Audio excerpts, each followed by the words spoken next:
A graça e a paz de Jesus seja com todos, amém? Bem, como o pastor antecipou, de fato, eu gostaria de chamar a sua atenção para esse aspecto tão peculiar e chamativo na conversão de Paulo, não é? Ele cai e quando se levanta está cego. Essa canção, há algumas músicas que eu consigo imaginá-las podendo ter sido cantadas, né? Caso existisse naquela época, por alguns personagens bíblicos. Esta é uma. Eu consigo tranquilamente pensar Paulo cantando essa canção, falando sobre o eterno em mim. Vamos cantar.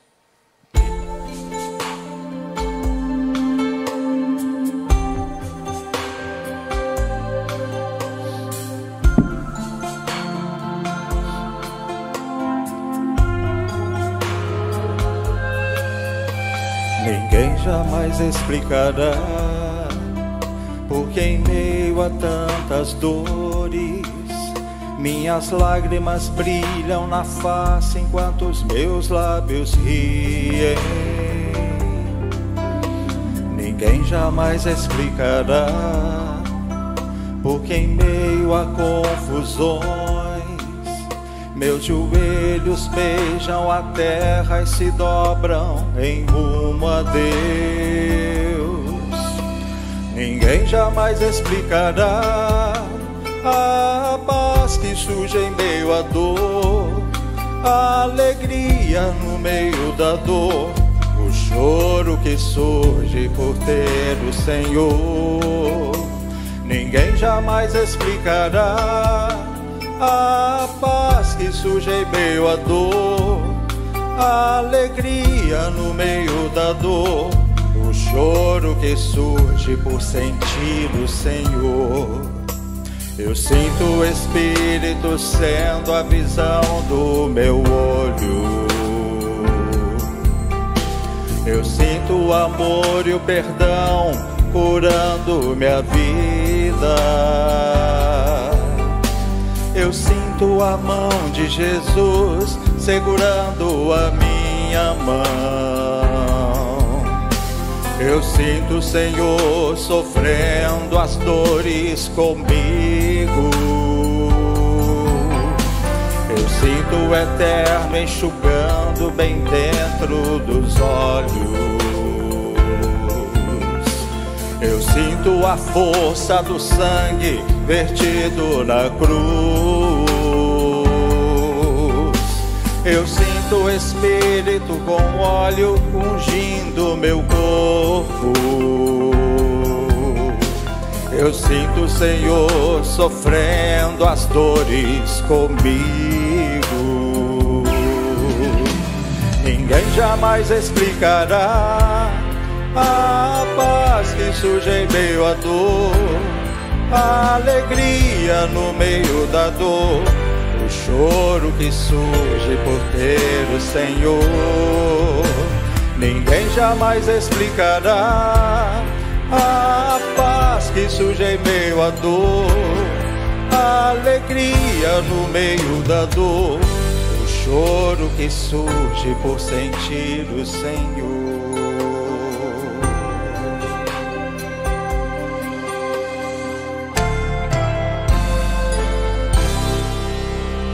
Amém?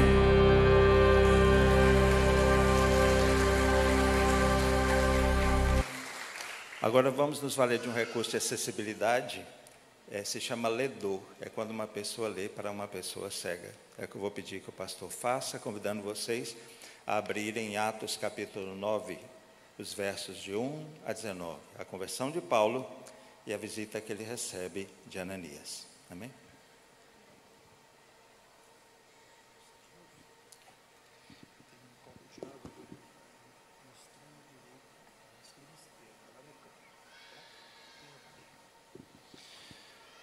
Tânia trabalhou como ledora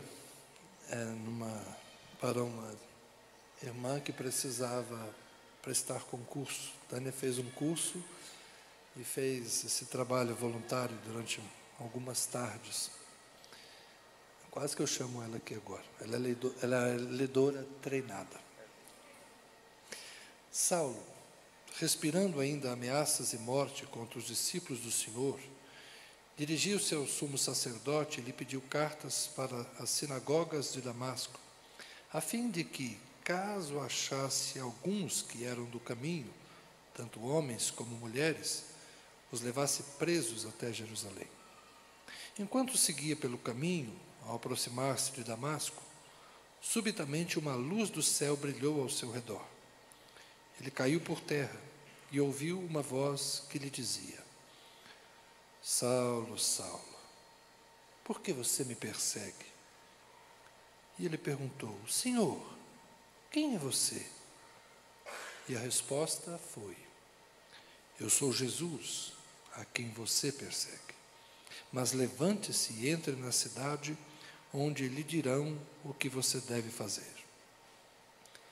Os homens que viajavam com Saulo pararam emudecidos, ouvindo a voz, mas não vendo ninguém. Então Saulo se levantou do chão e, abrindo os olhos, nada podia ver. E, guiando-o pela mão, levaram-no para Damasco. Esteve 3 dias sem ver, durante os quais nada comeu nem bebeu. Havia em Damasco um discípulo chamado Ananias. O Senhor lhe apareceu numa visão e disse: Ananias. Ao que ele respondeu: Eis-me aqui, Senhor. Então o Senhor lhe disse: Levante-se, vá à rua que se chama Direita, e na casa de Judas procure um homem de Tarso chamado Saulo. Ele está orando. E numa visão viu entrar um homem chamado Ananias e impor-lhe as mãos para que recuperasse a vista. Ananias, porém, respondeu: Senhor, de muito tenho ouvido a respeito deste homem, quanto mal tem feito aos teus santos em Jerusalém. E aqui em Damasco ele tem autorização dos principais sacerdotes para prender todos os que invocam o teu nome. Mas o Senhor disse a Ananias: Vá, porque este é para mim um instrumento escolhido para levar o meu nome diante dos gentios e reis, bem como diante dos filhos de Israel, pois eu mesmo vou mostrar a ele quanto deve sofrer pelo meu nome. Então Ananias foi, e entrando na casa, impôs as mãos sobre Saulo, dizendo: Saulo, irmão, o Senhor Jesus, que apareceu a você no caminho para cá, me enviou para que você volte a ver e fique cheio do Espírito Santo.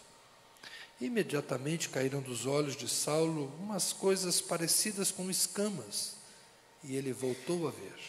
A seguir, levantou-se e foi batizado, e depois de comer, sentiu-se fortalecido. Amém. Senhor, te damos graças mais uma vez por esse momento, pela alegria de termos aqui teu Filho. Pedimos sobre ele a unção do teu Espírito para que a tua palavra nos seja trazida de acordo com o teu propósito para nós essa noite. Amém. Obrigado. Amém. Bem, um passado não muito distante, houve um compositor brasileiro notável chamado Sérgio Pimenta. Ele fez uma canção chamada Só Quem Sofreu. Eu tenho dificuldade de declamar as letras, é mais fácil cantar, né? E a canção dizia nos seus primeiros versos o seguinte: só quem sofreu pode avaliar, quem sofreu pode se identificar, pode ter o mesmo sentir. Só quem sofreu tem palavras de puro mel, que transmitem todo o calor para quem precisa de amor. Bem, é verdade que aquele que já sofreu o que estamos sofrendo, ou um dia já sofremos, tem conosco uma identificação mais natural. Quando eu, que fiquei cego na vida adulta, encontro uma pessoa que também ficou cega na vida adulta e vamos conversar, às vezes um fala para outro uma coisa, mais ou menos assim, e aí o fone de ouvido cai no chão, e aí você sabe, né? E eu digo, eu sei, não preciso explicar.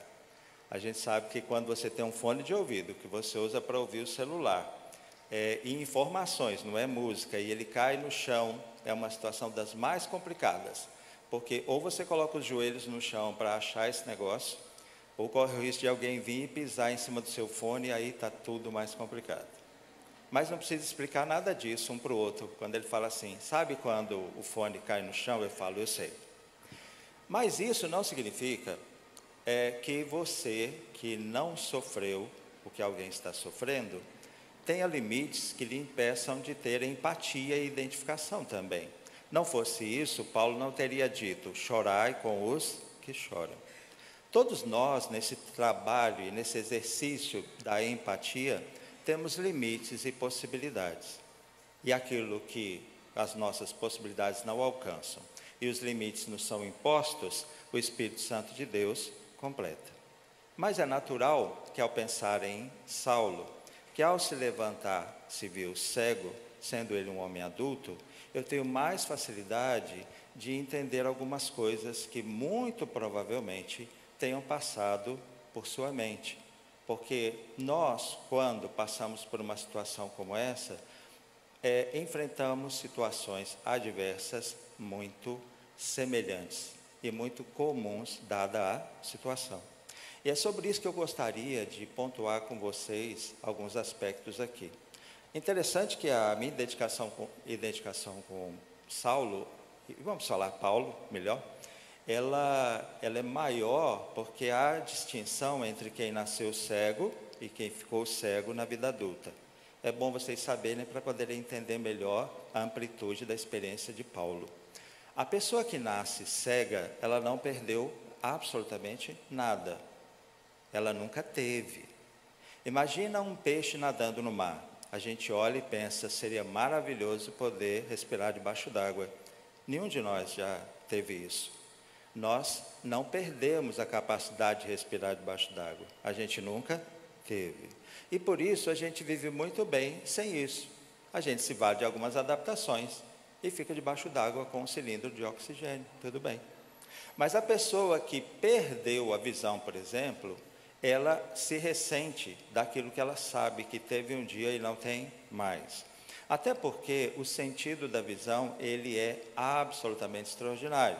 Um piscar de olhos e você tem uma quantidade de informações impressionante. Tudo chegando para você. E por isso mesmo, quando perdemos a visão na vida adulta, não raro você se defronta com algumas situações que realmente te humilham. Porque você fala, gente, isso é tão fácil, e agora sem enxergar se tornou difícil. Ora, foi isso que aconteceu com Paulo. Ele não esperava. E principalmente quando ocorre não gradativamente, mas imediatamente, o impacto é maior. Da experiência que ele teve, eu gostaria de convidar vocês a observarmos 4 aspectos. E eu gostaria que durante todo o tempo vocês se lembrassem do seguinte: quantos dias ele ficou cego? 3 dias. Nós sabemos, ele não sabia. No momento em que ele se levanta cego, ele poderia imaginar que seria cego por toda a vida, ok?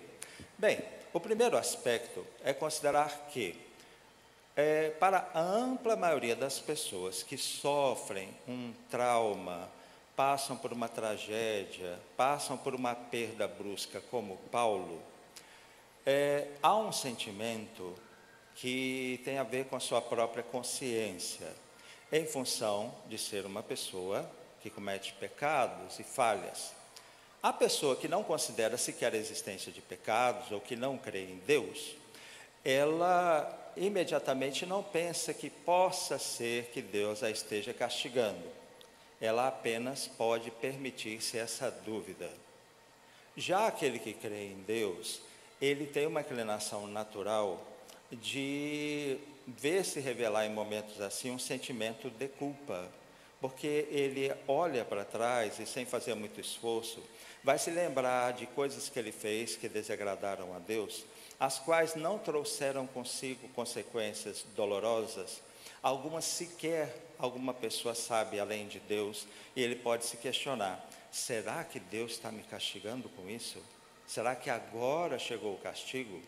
Talvez vocês se lembrem de um episódio de Elias, quando ele vai se encontrar com a viúva em Serepta, E tendo passado aquele momento do azeite e da farinha, o filho da mulher morre. E em 1 Reis, há a identificação no capítulo 17, no verso 18, da mulher com o filho morto em seus braços, falando para Elias: por acaso você veio aqui para trazer à memória a minha iniquidade e matar o meu filho? A gente não sabe do que ela estava falando, mas ela sabia. Há uma tendência de fazermos correlações. Talvez Paulo tenha se lembrado de Eliseu, quando um exército veio capturá-lo, e por providência de Deus e a pedido de Eliseu, aqueles homens se tornam cegos. Essa é a oração de Eliseu. Um exército vem capturá-lo e ele diz: torna-os todos cegos. Foi temporário, eles voltaram a ver, pelo mesmo pedido de Eliseu. Paulo poderia pensar, aquele exército buscando capturar o profeta, eu perseguindo a igreja.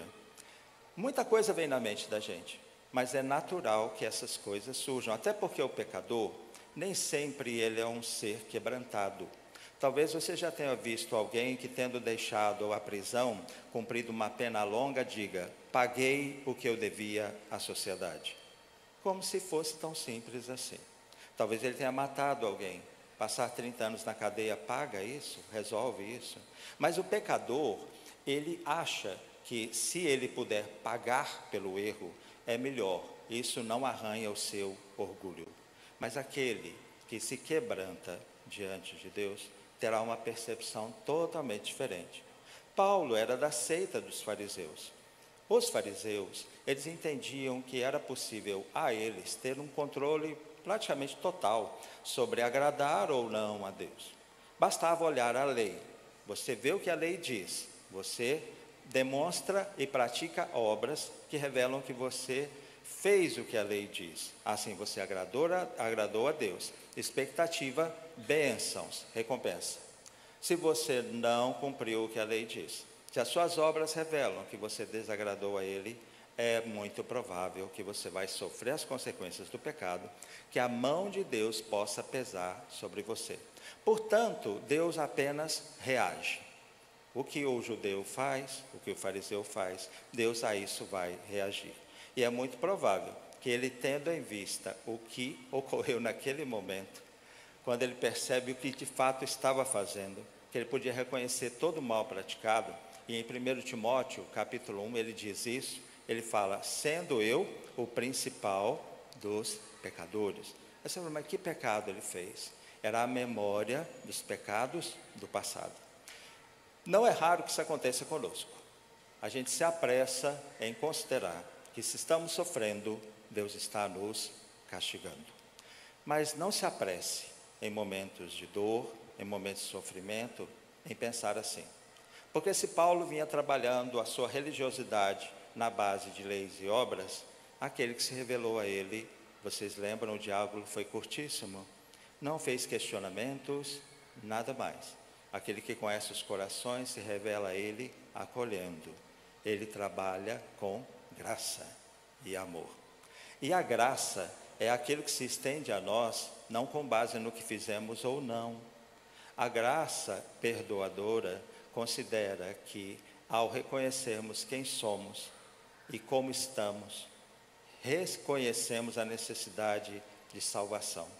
E Cristo se revela a nós assim, sem nada cobrar, mas tendo sim pago o preço necessário para que pudéssemos alcançar perdão e sermos salvos. Paulo era convidado agora a viver de forma totalmente diferente. Não há nada que você possa fazer que leve Deus a te amar mais. Não há nada que você possa fazer que leve Deus a te amar menos. Mas porque Ele te ama, o seu empenho é agradá-lo. E quando você o desagrada, você pede perdão. Se você ouvir uma voz do nada dizendo assim: me impressione, não foi Deus, não foi Deus. Quando você acerta assim em cheio, Deus não se impressiona, foi porque Ele agiu na sua vida para isso. Quando você erra terrivelmente, Deus não se impressiona, é porque você agiu sem Ele. Não há nada em você que impressione a Deus. Não há nada que possamos fazer para que Deus nos aceite. Deus sim fez algo para que pudéssemos ser aceitos. Ele deu o seu único filho para morrer por nós.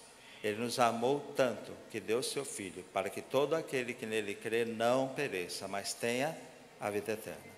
Paulo caiu vivendo a vida baseada no que ele podia fazer. Ele se levantou para caminhar agora com base naquilo que Cristo fez. Lembre-se que Deus não tenta a ninguém. O diabo tenta porque ele quer nos fazer cair. O Senhor nos prova porque ele quer nos ver de pé, de modo que possamos enfrentar situações semelhantes ou não, mas fortalecidos pela confiança que nos fez ultrapassar e vencer a provação. Portanto, esse aspecto desse momento da vida de Paulo nos convida a segurar o nosso coração nesse momento, para dizer para ele, como o salmista diz: por que estás abatido, a minha alma? Por que te perturbas dentro de mim? Espera em Deus, pois ainda o louvarei. O coração, diante de uma perda, ele vai esbravejar, ele vai demonstrar toda a sua revolta. E aí a gente vê de repente como que a mente da gente ministrando ao coração, com base na palavra que está dentro dele. Porque não parece estranho? O salmista fala: porque estás abatido, ó minha alma. E aí você diz: com quem que ele está falando? Consigo mesmo. De modo que ele possa caminhar para uma situação fruto desse aquietar do coração, como disse o salmista no Salmo 31. De certo eu fiz calar e sossegar a minha alma, qual criança desmamada para com sua mãe. Assim é minha alma para comigo. Espera, ó Israel, no Senhor, desde agora e para sempre. Amém. É um processo. Não condene o seu coração que se revolta. Apenas compreenda-o e traga a palavra. Até porque, em meio à situação adversa, se levanta Pedro, sempre ele, para dizer: Senhor, para quem iremos? Só tu tens as palavras de vida eterna. Amém? O segundo aspecto é o da solidão. O cego, ele sempre tem a impressão que está só. Por exemplo, nesse momento aqui, eu creio que vocês estão aí, mas eu não posso dar certeza. Você acha que eu estou exagerando? Assim que eu fiquei cego e me recuperei na saúde, eu ficava com as crianças durante o culto. Então, você sabe, as crianças saíam, eu também, e eu ia dar aula para elas. E assim aconteceu. Era a minha primeira vez dando aula como cego. Eu saí, me sentei numa cadeira, diante de mim vários bancos, as crianças se sentaram e eu comecei a contar uma história. A Jane saiu um pouco, na época ela namorava comigo. Daqui a pouco eu sinto uma mão no meu ombro e a Jane fala: Walter, pode parar. Eu fiquei irritado, falei: Jane, eu estou no meio da história, por favor, as crianças. Ela: Walter, não tem nenhuma criança aí. Bem, as crianças pecadoras sussurraram entre si, né? O tio é cego, sai devagar que dá certo. E foram todos embora. Detalhe, esse episódio aconteceu há 30 anos. Até hoje, nenhum desses pequenos pecadores já crescidos veio me procurar para pedir perdão. E eu não sei quem são até hoje, Deus o sabe, amém? Deus tem misericórdia, Deus já os perdoe. Então, quando eu digo que eu creio, mas não sei, é porque se vocês estão em silêncio, eu não estou ouvindo, eu não estou sentindo o perfume de vocês, eu não estou tocando. Então, o cego, ele tem uma ideia, pela percepção sensorial, de que ele está sempre sozinho, cercado de escuridão. Quando você ora, você fecha os olhos? Sim. Porque é uma coisa mística. Se você tiver com o olho aberto, você não será atendido, muito pelo contrário. Quando você está no carro e o sujeito lá no rádio fala: vamos fechar os olhos, você não fecha. Amém? Por quê? Porque ali você tem que estar com os olhos abertos. Mas quando você fecha os olhos, você impede que a visão leve você a uma distração, lhe roube a concentração que você está depositando na sua oração a Deus. Quando nós não estamos olhando para fora, é normal que a gente olhe para dentro. Olhar para dentro é uma coisa que pode ser às vezes incômoda. E pensando nisso, a indústria do entretenimento vai crescendo, crescendo, crescendo. Ela não quer que você sofra olhando para dentro. Ela vai criar 1000 encantamentos e distrações para você olhar para fora, para você distrair. Se você quiser, imagine um quadro negro escrito assim, ó, tracinho, trair.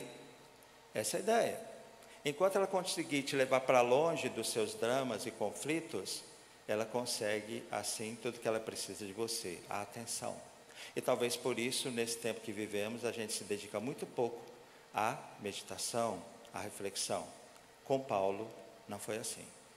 Paulo se levantou, ele foi guiado pela mão. É claro que muitas pessoas acham que ele caiu de um cavalo. Caiu de um cavalo ou não, ele prosseguiu andando. Porque uma pessoa o guiou pela mão. Se ele estivesse em cima do cavalo, a pessoa ia guiar o cavalo. E onde ele chega, quando você vê a visão que Deus concede a Ananias, é dito o seguinte: você vai até a rua direita, na casa de Judas, você vai encontrar de Tarso, Saulo, ele está orando. Ele está orando. Não precisa fechar os olhos. Eu não preciso, mas eu fecho, porque se estiver filmando, né? Aí só lá, o sujeito ali, ó, irreverente, olho aberto, né? Tem que pensar nisso. E Saulo está orando. E não só isso, ele estava em jejum e oração. Tendo privado um sentido, ele se permitiu privar outro, do paladar, e não só isso, a nutrição. Ele queria muito esse tempo com Deus. Ele queria saber o que Deus queria dele. Até porque no breve diálogo de Jesus, ele diz: vai, e você vai receber orientação sobre o que você deve fazer. Nós não precisamos temer a solidão, nem a solitude. A solitude não é ausência, é presença de muita coisa no momento que você está diante de Deus. Nós nunca estamos realmente sós. Paulo começou a aprender isso. Vejam que naquela caminhada com pessoas estranhas, logo vai chegar alguém. Vejam que Paulo, cego, o que o texto diz? Ele teve uma visão. O texto fala. Ananias, ele teve uma visão, e observe Deus com aquele cuidado de acessibilidade. Por quê? Se o cego tem uma visão de um homem da altura tal, com a camisa vermelha, e o homem chega, como é que ele vai saber? A visão foi a seguinte: Deus dizendo a Ananias, ele teve a visão de um homem chamado Ananias. Você, Ananias. Assim, quando ele chega, ele fala Saulo, e ele fala irmão. Olha, para quem está só, essa palavra é doce demais, sabe? Irmão, eu vim, meu nome é Ananias. Ora, nós nunca estamos completamente sós. E há algo maravilhoso nisso. Eu sou cego. Se eu enxergasse, eu também não veria a Deus, porque Ele é invisível. Ninguém nunca viu a Deus. Eu não preciso ver para saber que Ele está presente. E porque Ele está presente, ainda que eu andasse pelo vale da sombra da morte, eu não temeria mal algum. Paulo se levantou cego. Ele, na escuridão, já tendo sido cercado por aquela luz, sabia que Jesus é luz que os cegos podem contemplar. Até porque é uma luz que não se transmite por luminosidade, mas pela sua capacidade de aquecer e de guiar em meio a qualquer escuridão e trevas. Amém? Um terceiro aspecto. Paulo estava com o domínio e o controle do fato, não é? Ele tem as cartas que obviamente ele leu, ele está sobre a sua montaria, vamos imaginar, e está conduzindo-a, ele tem pessoas ao seu lado que o acompanham, ele pode olhar para o céu e ver como está o tempo, ele pode definir claramente o seu trajeto, ele está pronto para, com toda a sua capacidade intelectual, mental e física, levar a cabo o seu plano. No entanto, ele, quando se levanta cego, tem uma descoberta impressionante. Cirurgicamente, Deus escolheu algo que tornou sem ação o exército que foi capturar Eliseu, e que agora deixa Paulo extremamente vulnerável, totalmente vulnerável. Ele não tinha como se defender. De onde vem o ataque? De onde vem a ameaça? Paulo percebeu que ele tinha colocado a sua confiança construindo a casa sobre a areia. Paulo percebeu que, na realidade, ele tinha uma força como de um grande guerreiro, com sua armadura, mas se você abre a armadura, lá dentro tem um menino. Paulo, a sua força não é nada. É como a erva do campo, que cresce e logo vai embora. Agora era a hora de ele conhecer uma relação de dependência. Para Paulo, certamente isso foi difícil. Sabe por quê? Porque ele vai caminhar, sim, agora dirigido por Deus. Em torno de 2 décadas depois, você vai encontrar Paulo na descrição de 2 Coríntios 2, onde ele está fazendo uma oração a Deus. Senhor, eu peço que o Senhor tire um espinho que eu tenho na minha carne. E ele pediu 3 vezes. E qual foi a palavra de Deus para ele? A minha graça te basta. O meu poder se aperfeiçoa na fraqueza. Paulo, você ainda não entendeu, né? Você não entendeu. Que você não tem outro caminho. E talvez você também não tenha entendido que o que você precisa para fazer a vontade de Deus, Ele vai prover sempre. Foi por isso que Ele te curou com 3 dias. Ele podia ter te usado cego, Ele não quis. Mas Ele escolheu exatamente aquilo que Ele entendeu seria necessário para tratar o seu coração. Entenda isso, Deus não desperdiça dor. Por isso, quando você estiver sofrendo, eu não estou dizendo para você se alegrar na dor, mas que você procure aprender o máximo que puder nessa experiência, para que não seja necessário outra. Há coisas que nós aprendemos em processos dolorosos. A dor ensina? Alguém diz que sim. Será? Lembra quando você era criança e sentiu dor de dente? Aí a sua mãe te ensinou que é porque você não escova os dentes? Depois daquele dia você escovou 3 vezes por dia ou 4? Não. A dor é uma oportunidade para aprender que nós não podemos desperdiçar. Há dores das quais Deus não vai nos livrar. E quando Ele permitir, é porque há um propósito. Nós não estamos dizendo obrigado porque está doendo, mas nós estamos dando graças em todo o tempo, dizendo que na dor eu não estou só. Na dor a minha força vem de ti. Na dor a tua graça me basta. Será que Paulo aprendeu? Sim. Mais ou menos 10 anos depois, ele vai escrever a carta de Filipenses. E lá está no capítulo 4. Aprendi a me contentar em toda e qualquer situação. Tudo posso naquele que me fortalece. Esse é Paulo. Esse homem foi transformado? Meu Deus. Tudo posso, porque eu tenho força, eu tenho cartas, eu tenho autoridade. Eu fui criado aos pés de Gamaliel. Eu. Agora não é mais sobre mim, é sobre Ele, o Senhor. E por fim, Paulo, quando se levantou, cego, ele deve ter tido um choque extremo, porque a cegueira física foi assim, o que mais poderia reforçar uma realidade que ele já estava sentindo, de uma cegueira que não era física. Como eu não vi que ao perseguir os cristãos, eu estava perseguindo a Cristo.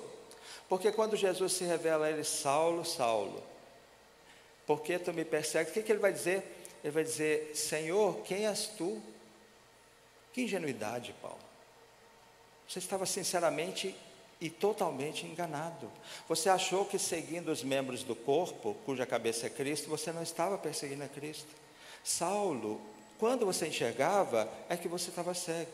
Quando você ficou cego, coincidiu no momento em que houve mais luz na sua vida e você pôde enxergar. Tanto é que ele docilmente atende o que o Senhor Jesus lhe diz.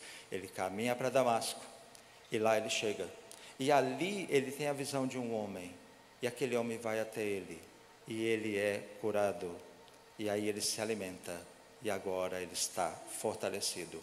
Agora, Paulo, você vai aprender o quanto você precisa sofrer por amor a Jesus. Muitos de nós, durante algum tempo, andamos assim, cegos. Cegos quanto ao amor de Deus, cegos quanto a tudo que o Senhor tem para nós. Eu já ouvi vários colegas cegos falarem isso. Fala, Walter, olha, sinceramente, se eu não voltar a enxergar, está tudo bem. Eu dou glória a Deus, porque houve um tempo que eu era cego para as coisas de Deus, mas agora eu vejo. Porque aquele que vê o Senhor nessa vida, vai continuar vendo na outra. Aquele que é cego nessa vida, volta a enxergar na outra. Porque um dia todo olho verá. Quando eu tenho a notícia de que uma pessoa cega morreu, eu costumo dizer para a Jane, fulano voltou a enxergar. Aí ela já sabe do que eu estou falando. E vai enxergar com a visão que como será? E vendo coisas que como será? Vai ser uma surpresa atrás da outra.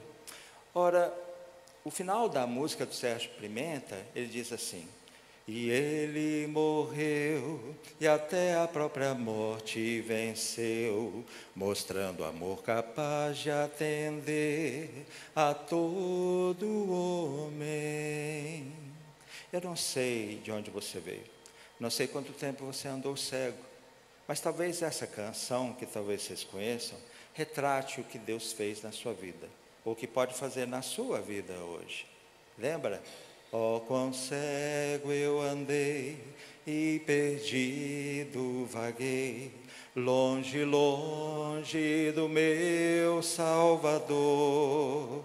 Mas do céu ele desceu e o seu sangue verteu para salvar um tão pobre pecador. A segunda estrofe, o que diz? Eu ouvia falar dessa graça sem par, que do céu trouxe o nosso Jesus. Mas eu surdo me fiz, converter-me não quis ao Senhor que por mim morreu na cruz. E como é que vai terminar? Mais um dia senti meus pecados e vi sobre mim a espada da lei. Olha o que ele viu. A primeira coisa não foi o amor de Deus. A primeira coisa foi a situação terrível dele. As pessoas que não aceitam Jesus como Salvador é porque ainda não entenderam que estão perdidas. O perdido quer salvação. Ele não sabe se vai encontrar. E quando ela se revela, o que ele faz? Apressado fugi, em Jesus me escondi, e refúgio seguro nele achei. Foi na cruz, onde um dia eu vi meus pecados castigados em Jesus. Foi ali pela fé que meus olhos abri, e agora me alegro em sua luz. Eu sou cego, mas quando eu vejo cegos cantando isso, é difícil conter a emoção. Eu falo, Senhor, eles não enxergam. O inimigo de nossas almas deve ficar louco com isso. Eles não enxergam, mas o seu amor os capacita a lhe ver. Ele os capacita a viver sem mágoa, porque a dor que sofrem não é castigo, é consequência da dureza do pecado aqui, mas o Senhor veio nos salvar de uma vida de pecado. Eles não têm medo da escuridão, porque eles veem o Senhor, porque eles têm o aconchego, o consolo e o conforto do teu corpo, a tua igreja, a mão que os guia como guiou Paulo. Eles não estão sofrendo em demasia por suas limitações. Eles aprenderam a depender do Senhor e também depender da boa mão daqueles que o Senhor aproxima deles para ajudá-los. E eles dão glória a Deus, porque se lhes pertence ser cego aqui, tranquilo, a gente vai vencer isso, porque o Senhor nos sustenta. Eles não querem fugir, como foi lido no Salmo 139, se eu subo aos céus, lá está o Senhor. Se eu desço ao abismo, o Senhor está. Aquele que quer fugir de Deus tem nesses versos algo terrível. Mas para nós que queremos o Senhor, nós podemos não saber exatamente onde estamos indo, mas seja onde for, a tua mão me guiará e a tua destra me sustentará. Que o Senhor nos ajude a aprender com a experiência de Paulo. Ele ficou 3 dias cegos, eu estou há 33 anos, mas o Senhor fez com que eles se tornassem como 3 dias. E eu aguardo a eternidade para poder ver vocês. Amém? Vamos orar? Senhor, obrigado pela bênção de podermos olhar pela Tua Palavra. E na experiência que o Senhor concedeu ao Teu servo Paulo, a qual ele não sabia a extensão, aprendermos e guardarmos coisas que provavelmente o Senhor usou para consolar e confortar o coração dele. Obrigado, Senhor, porque nós nos consolamos uns aos outros, com as consolações com as quais nós mesmos somos consolados. Ó Senhor, se alguém aqui que até esse momento ainda não te via como Salvador e não se reconhecia como perdido, que seja essa noite em que os olhos deles se abrem para contemplar as maravilhas da sua lei. Assim oramos em nome de Jesus. Amém. Amém? Amém. Eu quero aproveitar para agradecer e pedir a vocês que orem por nós, por mim, por Jane. Pedir a vocês que nos ajudem numa coisa que não custa nada financeiramente. Acesse o YouTube, coloque lá assim, Projeto João 9. João é o Evangelho, 9 é o capítulo. A gente tem um trabalho voltado para as pessoas cegas, audiolivros para comunicar a mensagem do Evangelho, aulas de informática acessível para ajudar essas pessoas a trabalhar e a estudar. Agora, uma coisa que custa. Lá fora, a gente trouxe 2 livros que eu escrevi, o Testemunho, numa versão estendida, ampliada, que é a autobiografia, e 130 reflexões compiladas no decorrer de 10 anos, é um outro livro. E o pendrive com os álbuns que a gente já gravou. Ao adquirir, você nos ajuda a fazer mais e melhor para essas pessoas. Amém? Obrigado. Deus abençoe os irmãos.